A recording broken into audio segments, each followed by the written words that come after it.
자, 이번 시간에는 저희가 애플리케이션 만든 다음에 그거에 대한 것을 지속적으로 인티그레이션하고 디플로이하는 과정에 대한 것을 알아보도록 하겠습니다. CI/CD라고 하는 것이 보통 우리가 데브옵스에서 되게 데브넷이라고 쓰지만 통상적으로 데브옵스가 더 일반적인 용어죠. 그래서 과거에는 디벨롭먼트하고 오퍼레이션이 분리되어 있었는데 데브하고 오퍼레이션을 같이 하면서 오퍼레이션 하면서 디벨롭 하면서 계속해서 버전업하는 그런 과정에서 이런 것이 일반화된 거죠, 지금. 그래서 소프트웨어 디벨롭하는 과정에서 CI/CD라는 거 쓰는 것은 뭐 기본 철학이라고 볼 수 있고요. 이 데브옵스에서는 이제 팀원들 전체가 같이 커뮤니케이션하고 어떤 뭔가를 만들 때 그런 거 할 때 스무스하게 오퍼레이션을 보장할 수 있는 그걸 확실하게 해줄 수 있는 거라고 보시면 되겠습니다. Continuous Integration이라고 하는 것은 디벨롭하는 엔지니어라든가 디벨로퍼들이 새로운 것이 뭔가 바뀌었을 때 체인지한 거에 대한 것을 지속적으로 머지할 수 있도록 하는 것이 되겠습니다. 그렇게 하기 위해서 몇 가지 우리가 고민해야 될 게 있어요. 코드 컴파일레이션, 유닛 테스트 익스큐션, 스태틱 코드 어널리시스, 인티그레이팅 테스트, 패키징 앤 버저닝, 그다음에 버전 패키지를 도구 허브라든가 아더 패키지 리포지토리에다가 이제 퍼블리싱하는 거, 퍼블리싱이죠. 버전에 대한 퍼블리싱 하는 것까지. 그러니까 코드 만들어서 각각의 유니트 테스트하고 코드 어널리시스하고 인티그레이팅하고 그다음에 패키징하고 버저닝하고 퍼블리싱하는 과정이 쫙 이루어져야 되는 거죠. 컨티뉴어스 디벨롭하게 해야 되겠죠. 그래서 숏 스프린트를 디벨로핑하는 과정에서 보게 되면 코드는 어떻게 보면 항상 디벨롭하는 스테이트인 거야. 뭐 퍼블리시를 하긴 했지만은 뒤에서는 다시 또 새로운 버전, 업그레이드된 버전으로 뭔가 패치할 버전이든 지속적으로 만들어야 되는 거죠. 그래서 보게 되면 CI 프로세스의 부분으로서 시작하고요. 오토매티컬리 디플로이에서 스테이징하는 캔디데이트 버전이 되겠고요. 여기 캔디데이트 버전이 되겠고요. 그다음에 그 테스트에 대한 것을 다 결과를 모아가지고 테스트에 대한 걸 실행하고 그다음에 그걸 다 테스트 통과하게 되면 그거에 대한 것이 프로덕션 레벨이라고 해서 이제 빌트를 태깅을 하게 되겠습니다. 자, 보게 되면 여기가 이제 컨티뉴어스 인티그레이션 하는 과정이고요. 그다음에 컨티뉴어스 딜리버리 하는 과정이 되겠습니다. 자, 보시게 되면 디벨로퍼가 라이트 코드를 쓰고요. 그거에 대한 레퍼지토리 하고 난 다음에 오토매티컬리 빌트 커멘트 하고요. 노에라가 없었다는 걸 확인이 되면 오토메이티드 테스트 하고 거기다 노에라가 되면 이제 휴먼 세이프가드한가 체크를 하게 되고 그것이 다 되면은 이제 여기서 보면 이제 딜리버리 과정을 이제 시작하는 거고 그렇지 않으면 오토매티컬리 디플로이에 대한 어플리케이션 디텍션하는 것을 이제 이쪽에서 실행을 하게 됩니다. 그래서 컨티뉴어스 인티그레이션 하는 과정, 컨티뉴어스 디벨롭 하는 과정, 그다음에 컨티뉴어스 딜리버리 하는 과정 이렇게 나눠져 있고요. 그래서 보게 되면 세이프가드가 딱 나오면 어떻게 되겠습니까? 프로덕션 라이크 스테이징 에리아 들어가고 있고요. Q&A 엔지니어링 런 테스트 하고요. 에러가 없으면 매뉴얼리 디플로이 애플리케이션 투 프로덕션 하고요. 그 다음에 디플로이 애플리케이션 투 프로덕션을 하게 됩니다. 제가 지금 에러가 나가지고 다시 이제 백으로 돌아가는 과정에 대한 지금 여기서 보면 빨간색으로 되어 있는 거는 제가 설명을 하지 않았는데 이런 전체적인 과정을 통해서 CI/CD 과정이 이제 이루어지게 됩니다. 컨티뉴어스 디벨롭 하는 거 볼까요? 컨티뉴어스 디벨롭 하는 것이 CI/CD의 얼티메이티드 익스프레션이라고 볼 수 있는 것이고요. 컨티뉴어스 딜리버리 하는 스페셜 케이스다라고 볼 수 있는 거죠. 컨티뉴어스 딜리버리 하기 전에 스페셜한 케이스. 그래서 이 소프트웨어 모든 버전에 대한 것을 이제 디플로이하는 프로덕션에 디플로이하는 과정에서 마크하고 관리하고 그런 과정이 바로 컨티뉴어스 디벨롭 과정이 되겠습니다.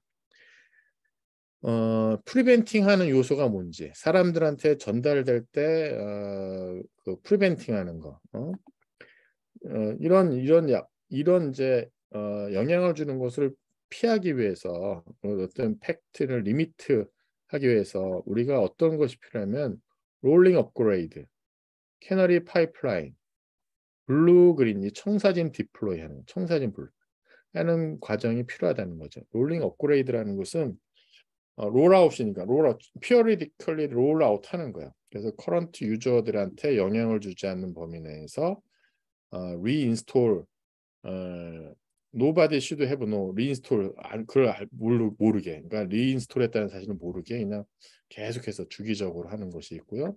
캐너리 파이프라인이라는 것은 새로운 버전에 대한 것을 서브셋 유저들한테만 제공하는 겁니다.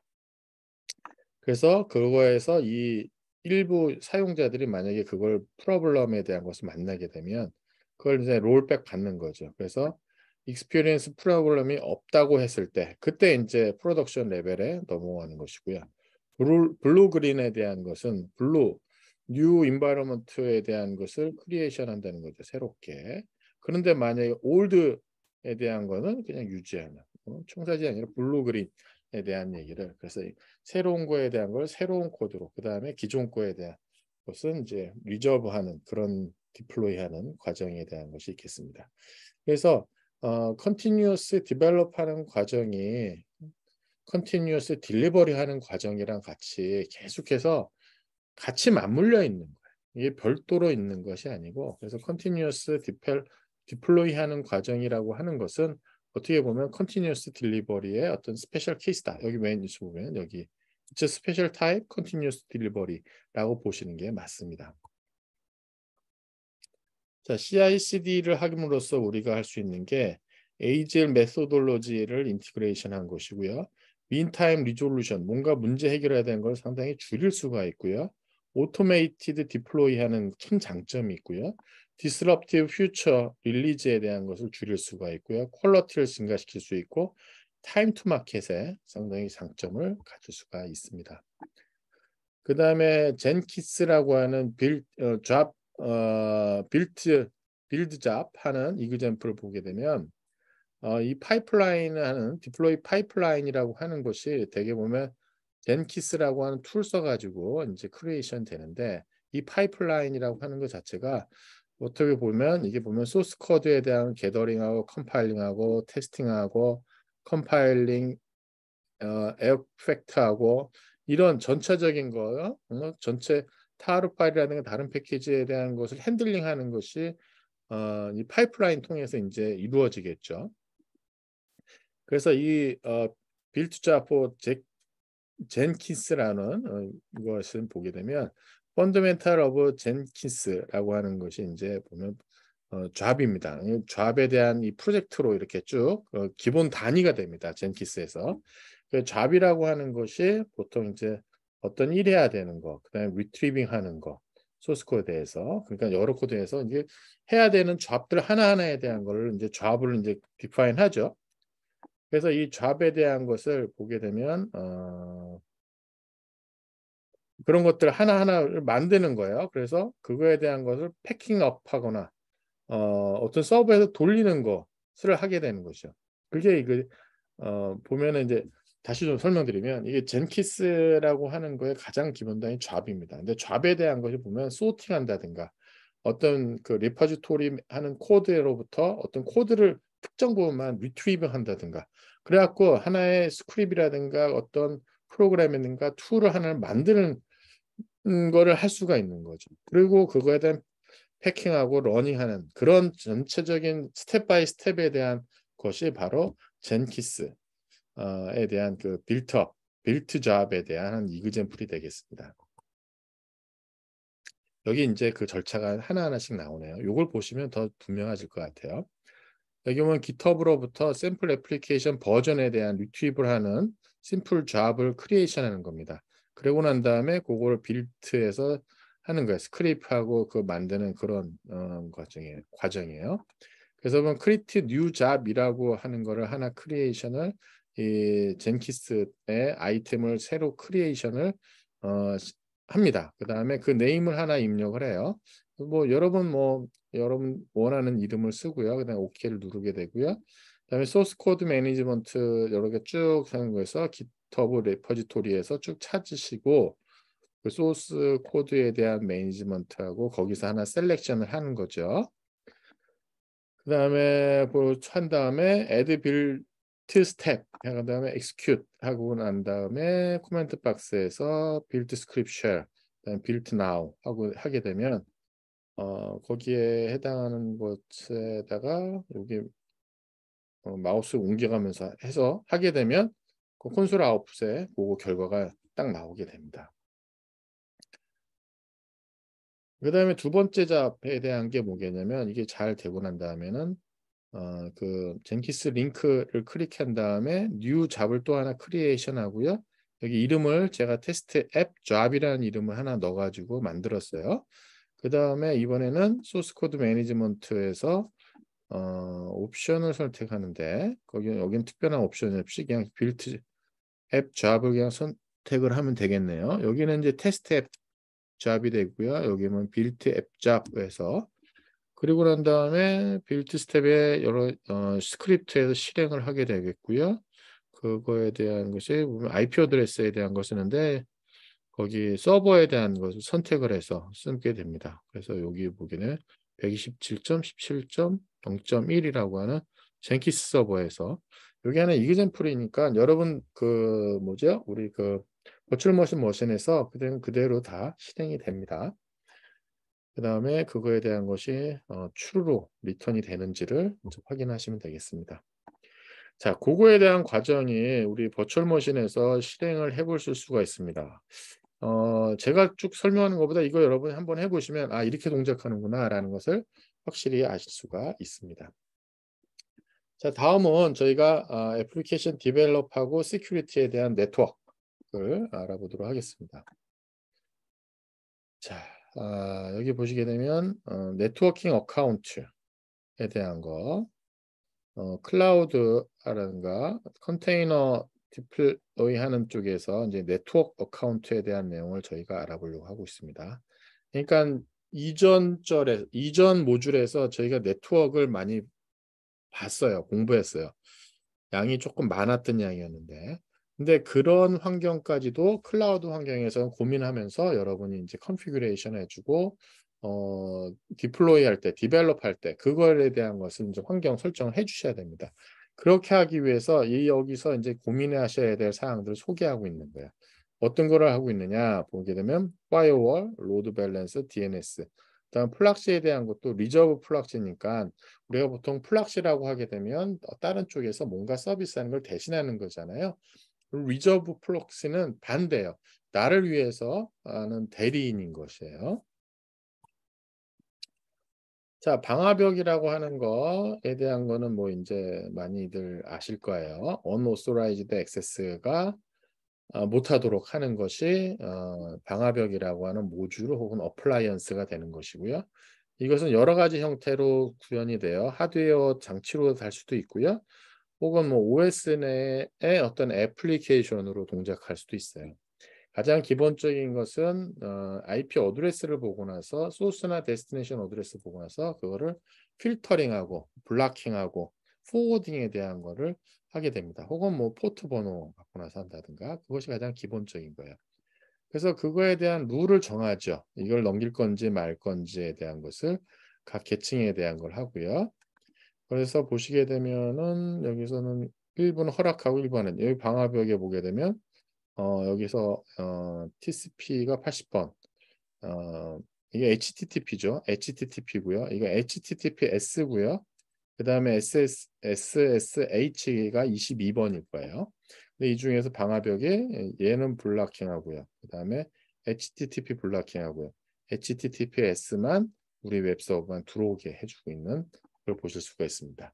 그러면 여러분이 만든 프로그램에 대한 것이 어떤 서버에 대한 역할이다. 근데 이 서버에 대한 액세스를 이렇게 HTTPS만 받겠다라고 했을 때 방화벽에 대한 기능을 클라우드에서 여러분이 설정을 해주셔야만 됩니다. 자, in some case 시스템에 대해서 센시티브 시스템에 로그인할 때 그거에 대한 것을 점프박스라는 걸 통해 가지고 셋업할 수가 있습니다. 그래서 이걸 통해 가지고 어떤 싱글 머신을 들어올 수가 있어요. 그래서 점프박스라고 하는 것을 보게 되면 레이어 시큐리티에 대한 특성을 제공해 주고 있고요. 그다음에 이것이 싱글 머신으로부터 오는 그 로긴에 대한 거 설정할 때 쓰고 있고요.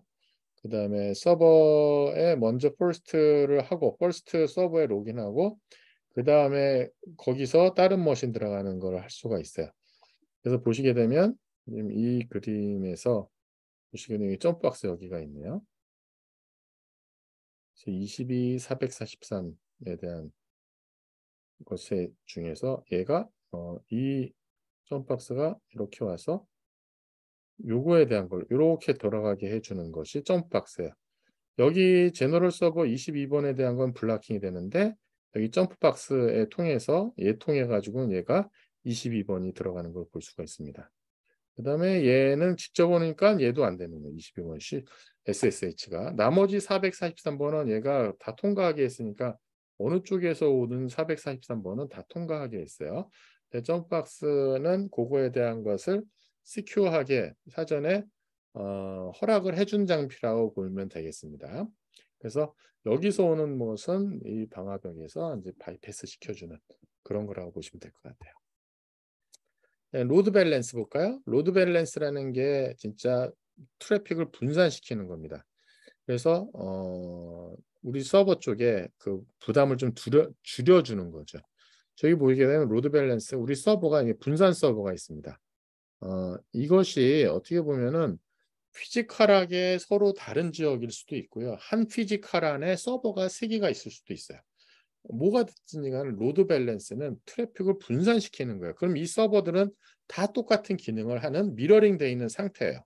그럼 이 서버들을 피지컬리 분리가 돼 있던 한 지역에 서버가 분리가 돼 있던 어떻게 되냐면 로드 밸런스는 하는 일이 뭐냐면은 리퀘스트가 오는 거에 대한 걸 분산시키는 역할을 합니다. 그래서 디퍼런트 서버로 그걸 분산시키게 되고요. 그걸 어디로 보낼 건지에 대한 것은 이제 각각의 다른 방법으로 구현이 됩니다. 여기 보시게 되면 퍼시스턴트 세션이 있고 라운드 로빈이 있는데 퍼시스턴트라는 건 고집한다는 뜻이고 라운드 로빈은 서로 돌아간다는 거 아니에요. 퍼시스턴트라고 하는 것은 이미 어디에 어디로 보낸다는 것이 결정되어 있는 거야. 그래서 보게 되면 이쪽 클라이언트에 오는 거는 이쪽 서버로 이쪽 클라이언트는 이쪽 서버로 클라이언트 3은 서버 3으로에 대한 것이 퍼시스턴트하게 고정이 되어 있는 그런 형태가 되는 거고요. 그렇지 않고 이건 라운드 로빈이라는 것은 온 거에 따라서 제가 라운드 로빈 그때그때는 하나하나씩 서버를 보내는 거죠. 그래서 뭐 1, 2, 3, 4, 5 이렇게 되네요. 그러니까 여기인데 1, 2, 3, 4, 5 지금 보게 되면 이 4번하고 5번이 서로 바꿔서 가는 것을 볼 수가 있죠. 그러니까 이쪽에 라운드 로빈 방식으로 해서 이제 돌리는 리퀘스트에 대한 것이 그러니까 구현을 어떻게 하느냐에 대한 거는 이제 구현상의 문제라고 보시면 되지 꼭 어떻게 해야 된다는 기사적인 효과만 로드가 분산된 효과만 얻으면 되는 것이라고 보시면 되겠습니다. 그다음에 리스트 커넥션이라는 게 뭐냐면 리스트 커넥션은 최소로 되어 있는 걸 보낸다는 거죠. 지금 보게 되면 1, 2, 3, 4로 오는데 여기 보게 되면 1을 여기 먼저 했어요. 그다음에 2를 했어요. 그다음에 세 번째 거에 대한 건 여기 두 개가 이미 차 있잖아. 그러니까 여기 보낼 거예요. 하나 보냈고요. 그다음에 여기 보니까 여기 또 세 번째, 네 번째 일로 보냈으면 좋을 텐데 뭐 좌우지간 여기 일로 보냈네요. 그럼 아마 여기서 처리하는 것들이 좀 적다거나 뭐 그랬을 때 그래서 보면 좌우지간 바쁘지 않은 쪽에다가 많은 수를 보내는 그런 방법이 되겠고요. IP 해시라고 하는 것은 이게 보면 해시값 거기에 해시값이 되는 게 있어요. IP 헤더에 오게 되면 해시값을 달고 오는데 이 해시값을 근간으로 해서 로드 밸런싱 하는 방법도 있습니다. 자, 해시에 대한 거는 뭐 해시가 무엇이냐면 해시는 그냥 단순하게 뒤에 붙는 태그라고 보시면 돼요. 그 태그가 어떤 정보를 갖고 있는지는 그 용도에 따라 다를 수가 있습니다. 지금 여기 같은 경우는 그 해시가 저기 보면은 뭐 어떤 키 값이라든가 그럴 수가 있는 거죠. 그걸 보고 나서 이제 해당 서버로 이제 보내게 된 것이고 여기는 뭐 이거에 대한 해시는 이쪽으로 얘하고 얘에 대한 해시는 서버 원 쪽으로 보낸 그런 것을 보실 수가 있습니다. 자, DNS에 대한 거는 네이밍을 IP 주소로 바꿔주는 거라고 했어요. 네이밍에 대한 걸 IP 주소로 바꿔주다 보니 이 DNS가 없으면 되게 불편해요. 뭐든지 IP 주소를 다 쳐야 되는데 그렇지 않고 우리가 .kw.ac.kr 뭐 이런 거를 할 수가 있는 거죠. 그래서 지금 보게 되면 클라이언트 1, 2에 대한 것이 각각 이쪽 클라이언트 1은 developer cisco.com으로 클라이언트 2는 example.com으로 접속을 하고 싶어요. 그런데 IP 주소를 모르는 대신 이 DNS 서버한테 가서 물어보는 거죠. 야, develop cisco.com은 얼마야? 그다음에 example.com은 얼마야? 그랬더니 얘가 IP 주소를 이렇게 각각 넘겨주고 그거에 대한 것을 이렇게 이제 접속을 IP 주소로 라우팅을 하죠. 인터넷은 기본적으로 전부 다 IP 주소로 합니다. 그래서 IP 어드레스라고 하는 것이 내비게이트 하는데 기본 단위다라고 써 있습니다. 자, 리버스 프락시라고 하는 것은 레귤러 프락시하고 비슷한데 레귤러 프락시라고 하는 것은 보통 리퀘스트 멀티플에서 리퀘스트 오는 거에 대한 거를 서비스하는 거잖아요. 근데 리버스 프락시라고 하는 건 반대입니다. 세임 서버에서 오는 것을 리스판스를 나눠주는 뭐 그런 거라고 보시면 되겠어요. 그래서 파이어월 로드 밸런스 뭐 비슷한 거라고 보시면 되겠고요. 여기 보면 포워드 플락시라는 것이 있어갖고 이게 네트워크에 보내는 뭐 그런 것을 보실 수가 있습니다. 뭐 자, 여기까지 일단 먼저 하고 스큐링 어플리케이션은 좀 이어서 또 하도록 하겠습니다.